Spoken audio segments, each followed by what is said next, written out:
એ boy તો પહેલા gas on કર્યો પછી તપેલી લેવાનું હવે આપણે પાણી નાખશું અને પછી આપણે એને ગરમ થવા દઈશું પાણીને પછી આ ગરમ થઈ જાય પાણી પછી આપણે મેગી ખોલી પછી તેને આમ કટકા કરી પછી તેમાં નાખવાની અને પછી મસાલો અને ચાલો હવે ગરમ પાણી થઈ ગયું છે વાતુમાં તો હવે આપણે કરશું મેગી ઠીક હે तो अब खुल ये देखो मसाला डाल अभी चलो अब डालेंगे हम मैगी गरम गरम मैगी चलो डालो अभी इस पे डालेंगे मसाला હવે આપણે મસાલાની બધું નાખી દીધું છે તો હવે આપણે હલાવવાની છે આપણી મેગી કમ્પ્લીટ થવા આવી લે અને આપણે તેને ઘડીક વાર મિક્સિંગ કરવાનું છે તમે જોઈ રહ્યા છો હું મિક્સ કરું છું તો હવે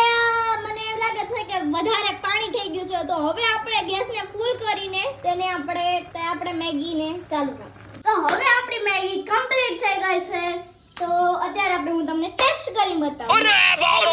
તો જોરદાર મેગી બની ગઈ છે હવે તમે પણ ઘરે બનાવીને ટ્રાય કરી શકો